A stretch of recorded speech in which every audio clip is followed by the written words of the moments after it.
Hai, Assalamualaikum. Salam sejahtera kepada semua yang sedang menyaksikan pentaksiran Bilik Darjah di Didik TV KPM bersama saya, pengacara anda, Irfan Syahmi. Untuk hari ini sebenarnya, kita akan sama-sama dalam rancangan yang sebenarnya merupakan kayu ukur kepada guru-guru untuk menilai prestasi murid-murid mereka di sekolah ataupun lebih dikenali sebagai PBD. Jadi, siapakah guru yang akan bersama hari ini? Kita saksikan dulu profil guru kita.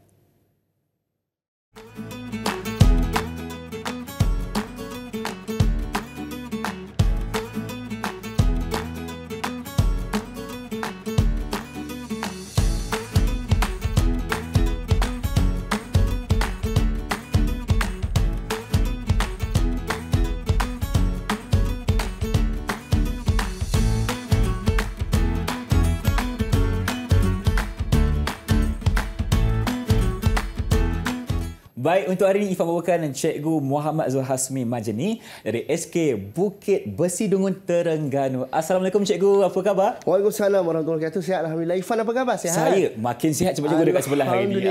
Alhamdulillah. Dan kita juga bersama dengan seorang jurubahasa isyarat. Kita persilakan Cikgu Wan Nur Adli Tengah dari SMK Ibrahim Fikri, Kuala Nerus, Terengganu juga. Wah. Kawan ke? Kawan kita. Kawan kita dari Terengganu. Okey Cikgu. Untuk hari ini, kita sama-sama dalam PBD untuk mata pelajaran pendidikan kesihatan. Jadi, apa kata kita mulakan perbincangan kita. Silakan. Terima kasih kepada Irfan. Assalamualaikum warahmatullahi wabarakatuh. Bersama dengan saya pada hari ini, kita akan mengupas tentang pentaksiran Bilik Darjah dalam mata pelajaran pendidikan kesihatan sekolah rendah. Jadi pentaksiran Bilik Darjah ini sebenarnya apa yang kita akan kupas? Kita akan membantu para guru kita yang berada di luar dan juga membantu ibu bapa juga untuk dapat mengenal pasti bagaimana PBD itu dilaksanakan di dalam kelas dan juga di luar kelas. Jadi pentaksiran ini bukan bentuk peperiksaan ya, tetapi ianya pentaksiran ataupun penilaian secara berterusan. Jadi boleh dilaksanakan pada bila-bila masa dan bukan hanya pada satu-satunya sesi pembelajaran. Okey. Saya nak bawa kita semua pergi kepada satu skop yang lebih kecil dalam pendidikan kesihatan, iaitu tajuk dalam pendidikan kesihatan tahun 6, bidang pendidikan kesihatan reproduktif dan sosial ataupun kita panggil sebagai PIES. Dan tajuk ini adalah 75% merangkumi di dalam kurikulum pendidikan kesihatan. Agak besar di situ. Dan apa yang kita nak fokus pada hari ini adalah penyalahgunaan bahan, iaitu dadah. Jadi setelah kita kenal pasti apa yang kita nak pelajari pada hari ini, kita lihat apa standard kandungannya. Standard kandungannya adalah kemahiran menangani situasi berisiko terhadap penyalahgunaan bahan kepada diri, keluarga dan masyarakat. Setelah cikgu mengetahui standard kandungan, apa yang perlu difokuskan iaitu penyalahgunaan bahan tadi, maka kita masuk kepada apa contoh-contoh kaedah pentaksiran yang boleh dijalankan. Cikgu-cikgu yang berada di luar sana, kita mempunyai banyak kaedah pentaksiran kita. Kita boleh melaksanakan pentaksiran itu secara lisan, boleh dilaksanakan dengan secara bertulis, boleh juga dilaksanakan secara pemerhatian. Jadi, ketiga-tiga inilah nanti kita akan kupas satu persatu dengan beberapa contoh-contoh cadangan aktiviti yang kita akan kongsikan bersama. Jadi, kita nak pergi terus kepada tajuk kita tadi, penyalahgunaan bahan dalam pendidikan kesihatan ini. Okey, kita lihat kepada standard pembelajarannya. Okey, standard pembelajaran untuk topik ini 2.1.1 iaitu mengetahui tentang bahaya dadah. Apabila kita melihat kepada SP mengetahui tentang bahaya dadah, bermakna kita perlukan murid untuk menyatakan apa yang mereka tahu tentang bahaya dadah tersebut. Jadi antara cadangan kaedah pentaksiran yang boleh kita jalankan, boleh dilaksanakan secara lisan dan bertulis. Jadi kita nak tahu bagaimana secara lisan dan bertulis boleh dijalankan. Mari kita lihat sama-sama. Apabila kita menjalankan pentaksiran secara lisan, antara cadangan aktiviti yang boleh diadakan adalah seperti sesi soal jawab, perbincangan, mendengar dan memberi respons secara lisan dan banyak lagi. Jadi, antara aktiviti-aktiviti ini apabila kita jalankan di dalam kelas, cikgu boleh membuat pentaksiran untuk melihat kefahaman murid tersebut. Okey, saya bawa kita pula kepada satu contoh di sini, iaitu untuk sesi soal jawab. Dalam sesi soal jawab ini, di mana kita akan lihat guru akan mendengar, murid akan mendengar dan murid akan memberi respon secara lisan kepada guru. Jadi, jom kita saksikan sama-sama. Ada paparan cikgu? Ada. Silakan. Jom kita saksikan terlebih dahulu. Bahaya dadah. Okey, kalau kita dapat lihat Irfan, ketika sesi ini dijalankan, kita akan lihat guru memberikan penerangan kepada murid dan murid mendengar serta memberikan respon secara lisan. Dari sudut ini bermakna murid tersebut dia sedang menyatakan apa yang pengetahuan sedia ada pada diri mereka dan apa yang mereka tahu mereka kongsikan bersama dengan murid-murid yang lain. Dan guru tersebut apabila murid memberikan maklumat, memberikan respon, dia sebenarnya sedang menjadi fasilitator kepada murid. Sekiranya jawapan itu betul, dia akan memberi peneguhan yang positif kepada murid. Sekiranya jawapan itu kurang tepat ataupun salah, dia akan membimbing murid dengan memberikan beberapa contoh-contoh yang bersesuaian dan yang lain lagi. Betulkan. Betul. Okey. Seterusnya pula, tadi kita kata perbincangan. Salah satu juga kaedah pentaksiran melalui lisan. Bila sesi perbincangan ini, murid duduk dalam kumpulan, berbincang. Mereka dari situlah guru boleh membuat pemerhatian. Nampaknya murid-murid ini duduk berbincang, mendapatkan idea, menjanakan idea mereka.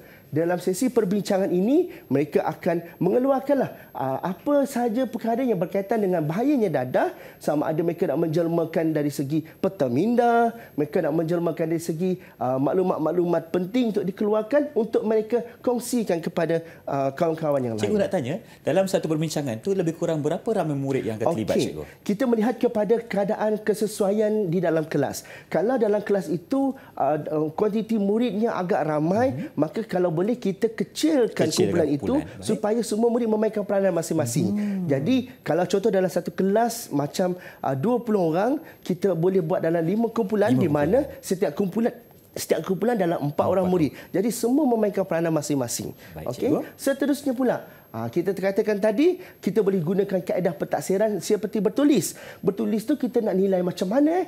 Kita boleh lihat dari segi latihan mereka yang mereka tulis. Yang kedua, kita boleh lihat bagaimana mereka mencipta peta minda yang kreatif. Jadi ini contoh-contoh aktiviti yang kita boleh jalankan dalam kelas yang boleh kita gunakan untuk membantu cikgu-cikgu di luar untuk menjalankan pentaksiran. Jadi apa contoh yang kita kongsikan tadi, iaitu mencipta peta minda kreatif. Okey, cuba kita lihat sama-sama video yang telah disediakan ni. Mari kita. Okey, ketika sesi perbincangan ini dijalankan, murid-murid melaksanakan perbincangan. Bermakna ada komunikasi, ada kooperatif, ada kolaboratif berlaku di situ. Dan apa yang mereka sedang buat adalah mereka sedang menulis di atas satu kertas untuk menghasilkan peta minda yang kreatif. Jadi hasil tulisan mereka, hasil idea yang mereka keluarkan itu tadi dijelmakan di dalam satu peta minda yang kreatif. Dekat situ kita boleh lihat murid-murid ini sedang belajar dalam suasana pembelajaran abad ke-21, iaitu unsur kolaboratif, perbincangan, unsur bekerjasama sesama ahli kumpulan mereka. Begitu. Baik, cikgu. Di sini juga murid-murid harus memberikan satu tanggungjawab untuk memberikan idea. Betul, betul. Tepat sekali di situ Irfan. Okey, seterusnya kita nak masuk kepada standard pembelajaran yang kedua, iaitu 2.1.2, membincangkan punca penyalahgunaan dadah. Tadi setelah kita tahu bahayanya dadah, nak tahu punca dadah tu. Jadi nak mencapai standard pembelajaran ini, beberapa cadangan kaedah pentaksiran yang boleh kita laksanakan, iaitu seperti lisan, bertulis dan pemerhatian. Dan kalau kita lihat, tadi kita fokus kepada lisan dan bertulis. Sekarang kita tambah pemerhatian di situ. Jadi kita ambil satu contoh, perbincangan di dalam kumpulan. Perbincangan dalam kumpulan ini melibatkan adanya lisan, melibatnya adanya perlu mereka menulis, dan guru membuat pemerhatian terhadap bagaimana murid-murid ini mereka melaksanakan aktiviti dalam kumpulan. Jadi kita lihat video yang telah kita sediakan. Seperti Irfan dapat lihat ni, video yang kita sedang sediakan ini, mereka sedang melakukan aktiviti yang kita kenali sebagai gallery walk. Gallery walk macam mana, cikgu? Gallery walk ni adalah salah satu kaedah pembelajaran abad ke-21 di mana murid bahkan bergerak daripada stesen masing-masing ke stesen yang lain, di mana sampai di stesen tersebut mereka akan berbincang, mendapatkan jawapan, menyelesaikan masalah, dan dekat situ mereka juga boleh menambah baik idea-idea yang diberi oleh kumpulan yang lain. Secara tak langsung pembelajaran kita bukan hanya berpusatkan kepada semata-mata mendengar guru memberi penerangan, tapi berpusatkan kepada murid sepenuhnya di dalam kelas. Baik, begitu Irfan. Itu maksud Gallery Walk sebenarnya. Betul tu Irfan. Seterusnya, Seterusnya pula, kita boleh lihat juga dari segi lisan di mana pembentangan hasil perbincangan murid ini tadi. Jadi setelah mereka berbincang, mereka boleh membentangkan hasil apa yang mereka telah bincangkan itu tadi. Jadi kita lihat sama-sama video yang telah disediakan. Okey, cikgu. Baik, di sini kita boleh lihat ada murid yang sedang memberikan penjelasan pembentangan, cikgu. Betul. Okey, kalau kita lihat dalam waktu ini, guru bertindak sebagai facilitator. Dia memerhati tindakan yang dilaksanakan oleh murid tersebut, di mana ada murid yang bertindak sebagai pembentang dan murid-murid yang lain sebagai pemerhati. Jadi, pelaksanaan dari bentuk lisan, guru mendengar dari segi idea yang disampaikan oleh murid, dari segi pengetahuan yang mereka kongsikan kepada kawan-kawan tersebut. Di situ guru boleh mentaksir murid tersebut tentang sejauh mana kefahaman mereka terhadap topik yang telah mereka pelajari tersebut. Jadi itu kepentingannya. Jadi bila ada sesi pembentangan seperti ini, murid lain akan memberikan perhatian yang lebih.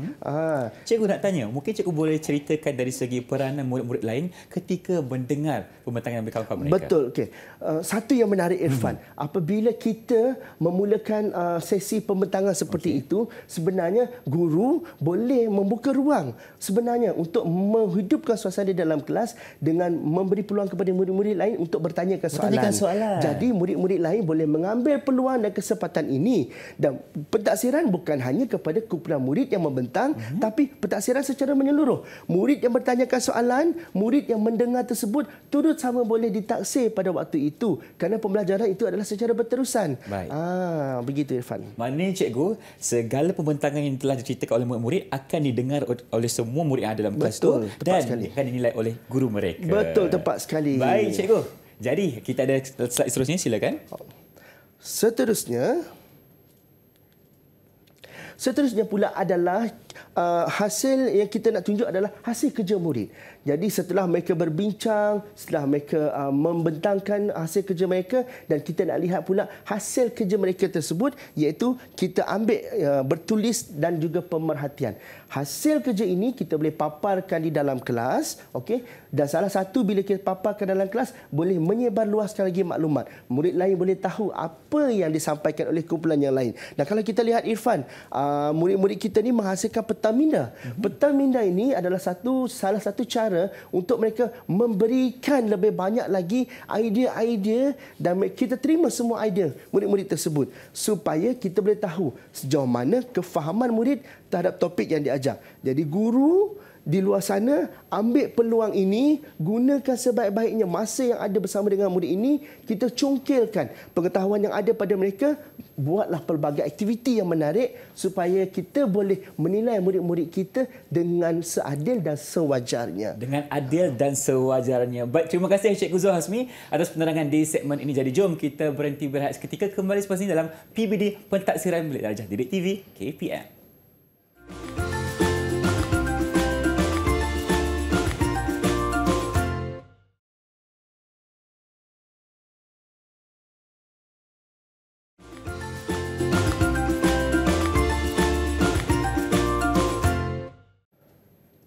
Inilah dia slot pentaksiran bilik darjah ataupun PBD di Didik TV KPM. Sekarang ni kami bersama dengan Cikgu Zul Hasmi di sini. Jadi Cikgu, untuk segmen kali ini apa pula diskusi kita sebenarnya? Okey, terima kasih kepada Irfan. Untuk segmen yang ini pula, kita nak fokus kepada SP kita yang seterusnya, iaitu tentang mengaplikasikan kemahiran berkata tidak kepada penyalahgunaan bahan, iaitu dadah. Sebenarnya mengaplikasikan kemahiran berkata tidak ini dia merangkumi banyak di dalam pendidikan kesihatan, sebab kita nak mendidik anak-anak murid kita ini supaya dia tahu apabila berlaku sesuatu perkara yang tidak baik ataupun menyebabkan mereka rasa tidak selesa ataupun tidak selamat, dia kena guna kemahiran berkata tidak. Jadi dalam topik ini, cadangan kaedah pentaksiran yang kita boleh jalankan untuk cikgu-cikgu yang berada di sana, kita boleh laksanakan secara lisan, bertulis dan pemerhatian. Jadi bagaimana kita nak lihat benda ini berlaku, mari kita lihat sama-sama. Ini salah satu contoh yang kita boleh kongsikan di mana murid menjalankan aktiviti pembentangan secara lisan dan mereka memaparkan hasil tugasan mereka yang dibincangkan secara bertulis, dan kita boleh buat pemerhatian terhadap bagaimana selepas dia membentangkan dia nak mengaplikasikan berkata tidak. Okey, jom kita tengok sama-sama Irfan. Boleh cikgu, kita saksikan. Okay, silakan cikgu. Okey, kalau kita dapat lihat murid pada ketika ini dia sedang membentangkan tentang bagaimana nak berkata tidak kepada penyalahgunaan bahan.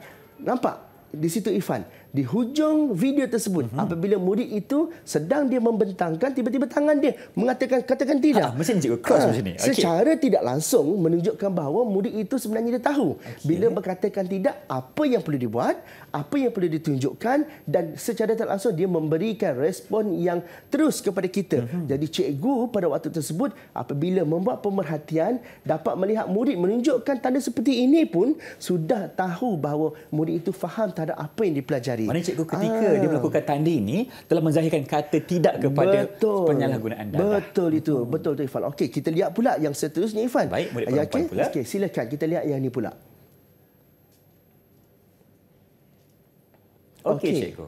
Ketika sesi pembentangan yang ini pula, kita lihat sama-sama. Murid itu membentangkan hasil kerjanya, okey. Murid yang lain tu turut sama membantu. Guru membuat pemerhatian. Kita lihat murid yang membentang tersebut, okey, apabila dia menerangkan tentang berkata tidak kepada dadah tersebut, tengok tangan dia. Okey, bila berkata tidak, dia akan menunjukkan aksi seperti penolakan di situ. Jadi bermakna dia faham terhadap apa yang dipelajari. Kadang-kadang berkata tidak ni kalau tak guna dengan perbuatan, dengan kata-kata pun boleh. Betul cikgu. Tak nak, ataupun dengan lebih tegas lagi, tidak. Ataupun jangan. Kadang-kadang murid dia katakan tidak seperti ini. Ada murid katakan tidak dengan menolak tangan. Ada murid mengatakan tak nak seperti ini. Jadi pengaplikasian berkata tidak ini kita boleh lihat dari konteks yang lebih menyeluruh. Jadi cikgu memainkan peranan yang sangat penting, membuat pemerhatian dengan teliti, dengan lebih jelas. Jadi kalau pentaksiran ini dijalankan di dalam kelas, sebenarnya guru boleh cungkil bakat murid-murid ini. Katalah kita ada beberapa kelompok murid di dalam kelas, kita bagikan kepada kumpulan, kita minta setiap kumpulan itu menunjukkan cara masing-masing bagaimana mereka nak mengaplikasikan berkata tidak. Dan kita akan lihat banyak respon daripada murid-murid kita. Mungkin ada yang kreatif, cikgu. Betul, ada yang lagi kreatif daripada kita fikirkan, kata tidak begini, kata tidak begitu. Di situ kita dapat lihat bahawa murid-murid ini sebenarnya dia mengekspresikan aplikasi berkata tidak dengan pelbagai cara. Jadi guru perlu tahu langkah-langkah nak dijalankan tersebut supaya murid-murid dapat menjawab dengan jelas dan kita boleh mentaksir murid tersebut dengan sesuai dan berpadanan terhadap apa yang mereka tunjukkan kepada kita, Irfan. Okey cikgu, tapi mungkin Irfan nak tanya juga, bagaimana boleh cikgu kongsikan tips kepada murid-murid di sekolah ni untuk memberikan satu pembentangan yang lebih efektif kepada murid-murid yang lain? Betul, terima kasih Irfan. Pembentangan, bila sebut pembentangan, semua orang takut Irfan sebab kena berdiri di hadapan halayak ramai, membentangkan dengan bagus dan sebagainya. Tapi pembentangan ini bukanlah pembentangan yang kita nak lihat kata orang bila kita tengok wow semuanya begitu. Pembentangan yang kita nak lihat pada anak-anak murid kita di sekolah ini adalah kita nak lihat keyakinan mereka. Okey, mereka berada di hadapan itu salah satu nilai yang paling bagus yang mereka dah boleh terapkan iaitu nilai keyakinan. Dan berani juga cikgu. Dan berani, betul, tepat sekali Irfan. Yang kedua, apa sahaja kata-kata yang diluahkan oleh anak murid di sekolah untuk menerangkan terhadap topik yang mereka pelajari tersebut, sebenarnya itu menunjukkan sejauh mana pengetahuan mereka. Jadi pengetahuan mereka itu mungkin ditafsirkan dengan kata-kata mereka.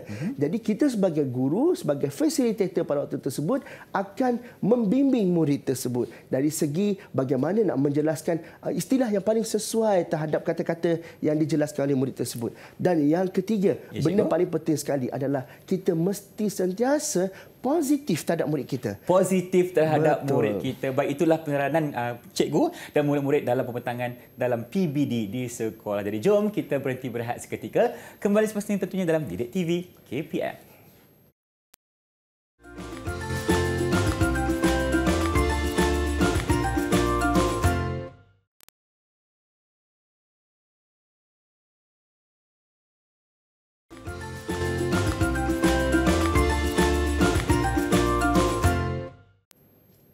Inilah dia pentaksiran Bilik Darjah Didik TV KPM. Sekarang ni Ifan masih bersama dengan Cikgu Zul Hasmi. Untuk segmen kali ini, Cikgu, apa pula setiap pembelajaran kita? Okey, terima kasih kepada Irfan.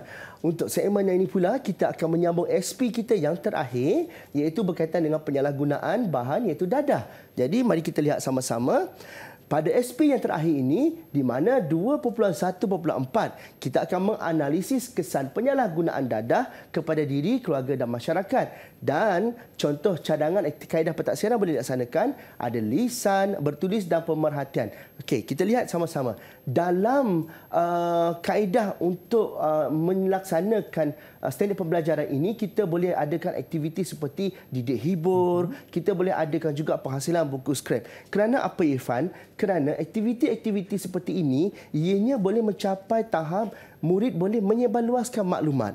Apa yang mereka telah pelajari sepanjang tempoh pembelajaran itu tadi, bukan hanya pada satu-satu sesi pembelajaran, tapi sepanjang tempoh pembelajaran itu tadi, murid-murid ini mereka boleh melaksanakan aktiviti. Contoh kalau kita lihat video ni, di mana murid berasa sangat seronok. Betul, boleh menyanyi dalam kelas juga. Boleh menari-menari, menyanyi, mengukuhkan lagi kefahaman mereka.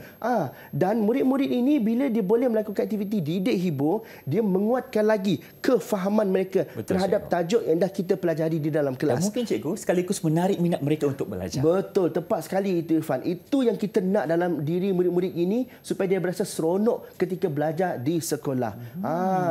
Okey, baik, itu yang pertama dari segi didik hibur, cikgu. Ya? Mungkin cikgu boleh terangkan lagi berkenaan dengan penghasilan buku skrap pula. Betul. Penghasilan buku skrap ini ianya di bawah satu bahagian yang kita panggil sebagai karya kreatif. Sebenarnya karya kreatif ni banyak, Irfan. Tak semestinya menghasilkan buku skrap sahaja, Irfan. Dia boleh menghasilkan kad ucapan, dia boleh menghasilkan mungkin kotak hadiah yang boleh memberi kejutan kepada orang lain dan sebagainya. Jadi penghasilan karya kreatif ini kita serahkan kepada murid tersebut. Jadi guru membimbing murid untuk mereka menyediakan karya kreatif ini. Jadi sekiranya murid tersebut merasakan dia selesa untuk membuat buku skrap, dia boleh menghasilkan buku skrap, okey, kita minta mereka untuk sediakan buku skrap. Bagi murid yang rasa macam selesa nak menyediakan kad ucapan, supaya benda tu bagi dia boleh nak hias kad ucapan dia, maklumat itu boleh disampaikan dengan jelas. Ada murid yang nak buat risalah, ada murid nak buat poster. Jadi semua itu adalah karya kreatif. Dan hasil kerja murid-murid ini tadi, kita sebenarnya boleh paparkan, boleh pamerkan di bahagian sudut hasil kerja murid. Jadi apabila ianya dipamerkan, murid-murid lain boleh melihat hasil kerja murid ini tadi dan satu rasa penghormatan kepada murid. Jadi cikgu boleh kata orang menarik perhatian murid dengan letakkan hasil kerja mereka dekat situ, dan murid lain boleh melihat dan memberi peneguhan terhadap apa hasil-hasil murid yang telah mereka jalankan di dalam kelas itu tadi. Dan juga cikgu, kalau contohnya saya sebagai seorang murid, saya akan terinspirasi dengan murid-murid yang hebat karya mereka. Betul. Itu cikgu. Betul. Sebenarnya kan masa zaman kita dulu kan, Irfan, bila kita tengok hasil kerja kawan-kawan kita menarik, kita ada rasa nak bersaing. Nak buat juga lagi baik. Betul. Bila kita rasa nak bersaing tu, dekat situ boleh mewujudkan lagi suasana pembelajaran yang positif. Betul. Jadi bila nak tengok kawan, kawan saya buat lagi cantik daripada saya Saya ni, nak lagi cantik lah. Saya nak lagi cantik daripada tu, ataupun saya nak buat lagi hebat daripada tu. Baik, jadi cikgu, dekat situ kita boleh menanamkan sifat bersaing secara sihat. Jadi pentaksiran itu berjalan dengan sepanjang masa secara berterusan. Kita sebagai guru ni perlu mencungkil lagi lebih banyak lagi karya-karya kreatif murid supaya ianya boleh dipamerkan dan disebarluaskan. Contoh persembahan macam Boria. Okey, persembahan seperti Boria sebenarnya walaupun kata tak semua murid tahu melaksanakan Boria, tapi dengan aktiviti seperti didik hibur Boria ni tadi, murid-murid ini dia boleh mencipta sendiri lirik lagu berdasarkan apa yang mereka dah belajar dalam kelas tadi, dan murid-murid boleh mempersembahkan. Jadi semua elemen dapat diselahkan di dalam satu aktiviti seperti aktiviti yang kita lihat ni tadi. Dan sebenarnya bila murid boleh mempersembahkan persembahan seperti ini di halayak kawan-kawan yang lain, di hadapan cikgu-cikgu di sekolah dan sebagainya, mereka sebenarnya sudah boleh menjadi contoh tauladan yang terbaik. Saya setuju, cikgu. Betul. Bukan sahaja mereka memberikan ilmu pengetahuan, tetapi mereka berhibur dalam benda yang sama. Masa yang sama. Itu dikatakan sambil kita belajar, sambil kita seronok, pada masa sama ada elemen yang menyeronokkan dekat situ yang menjadikan pembelajaran kita jadi seronok. Betul, kita tak nak lagi bersifat konvensional seperti yang lama dulu. Kita nak bagi sepenuhnya pembelajaran ini berpusatkan kepada murid dan menyeluruh. Betul tu Irfan. Sebab kalau kita lihat cikgu video yang tengah paparkan sekarang ini, video tadi menunjukkan betapa seronoknya murid-murid membuat persembahan borea tapi bertemakan dadah. Betul, tepat sekali tu Irfan, bertemakan dadah. Jadi dekat situlah murid boleh gunakan laras bahasanya, mencari ilham untuk mana ayat yang sesuai untuk saya persembahkan, bagaimana kita nak memikirkan gerak-geri kita dan sebagainya. Kerjasama dalam kumpulan itu adalah sangat penting. So pentaksiran guru bukan hanya melihat kepada semata-mata nak mencapai standard prestasi TP1 atau TP2, TP3, 4, 5, 6, tak. Kita sebenarnya nak berfokus kepada kemenjadian murid. Betul. Tahap penguasaan murid itu adalah berdasarkan apa yang mereka boleh sampaikan kepada kita, dan tugas kita sebagai guru untuk membimbing mereka untuk dapat yang terbaik. Baik, terima kasih cikgu. Mungkin seterusnya ada lagi perkongsiannya. Apa lagi yang boleh saya kongsikan dekat sini Irfan? Keseluruhannya adalah standard prestasi. Dalam kita mengajar satu-satu topik pembelajaran tersebut, kita akan ada berjumpa dengan standard prestasi ini, iaitu tahap penguasaan. Tahap penguasaan ini ada 6. TP1 iaitu menyatakan bahaya dadah dalam topik yang kita belajar. TP2 menerangkan punca penyalahgunaan dadah. TP3 mendemonstrasikan kemahiran berkata tidak kepada penyalahgunaan dadah. TP4 pula menganalisis kesan penyalahgunaan dadah kepada diri dan keluarga. TP5 mengesyorkan cara menangani penyalahgunaan dadah kepada diri, keluarga dan masyarakat. Dan TP6 menghasilkan dan menyebarluas karya kreatif cara mencegah penyalahgunaan dadah. Dan kalau kita lihat ni, penetapan tahap penguasaan murid ini tidak dijalankan pada sekali sesi pembelajaran. Selalunya bagaimana cikgu penilaiannya? Penilaian ini boleh dibuat secara berterusan. Sebab tu pada satu waktu pengajaran tersebut, mungkin kita boleh melihat murid tersebut mencapai TP1, TP2. Tapi tahap penguasaan minimum adalah pada TP3. Dan guru boleh membimbing dan membantu lagi pada sesi pembelajaran yang seterusnya untuk mereka meningkatkan daripada TP1-2 kepada TP3 ataupun TP4. Sebenarnya penentuan tahap penguasaan murid ini, kita lihat sejauh mana murid kita dia faham terhadap apa yang kita pelajari, apa yang aktiviti yang menarik kita jalankan dalam kelas. Kita minta mereka untuk memberikan pendapat, kita minta mereka untuk menyanyi, kita minta mereka untuk menunjukkan contoh. Semua hasil kerja murid ini tadi kita perlu pertimbangkan untuk kita letakkan tahap penguasaan murid tersebut sebenarnya Irfan. Baik, itulah dia perkongsian daripada Cikgu Zul Hasmi hari ini. Sebenarnya untuk guru-guru tahu cara menilai prestasi murid-murid mereka di sekolah. Ada standard prestasi 1 hingga 6 dan berikanlah yang terbaik untuk murid-murid kita lebih bersemangat untuk melakukan aktiviti di sekolah, Cikgu. Mungkin sedikit rumusan daripada Cikgu sepanjang sesi kita bersama hari ini. Terima kasih Irfan. Apa yang boleh saya rumuskan dekat sini adalah kita nak fokuskan guru-guru yang berada dekat luar sana, kita pelbagaikan kaedah-kaedah kita. Kita letakkan semua aktiviti kita ini berpusatkan kepada murid. Jadi murid-murid akan rasa seronok. Kita tahu apa yang murid inginkan dalam sesi pembelajaran kita. Kita jadilah pemudah cara, jadilah facilitator untuk murid-murid kita boleh tunjukkan bakat mereka. Sebab niat kita hanya satu, untuk melihat hasil kemenjadian murid kita ke arah kemenjadian yang berkualiti. Yang kedua, ibu bapa yang berada di luar sana, percayalah kepada guru-guru dalam memberi pentaksiran kepada murid-murid di sekolah. Sebab ibu bapa memainkan peranan yang sangat penting, memberi dorongan, motivasi kepada murid-murid di rumah. Bila pergi ke sekolah, dia berasa bersemangat apabila dibantu oleh keluarga dan sebagainya. Jadi kita saling melengkapi satu sama lain. Terima kasih Cikgu Zul Hasmi atas segala perkongsian untuk ini, untuk slot kita Pentaksiran Bilik Darjah hanya di Didik KPM. Jumpa lagi. Assalamualaikum dan salam sejahtera.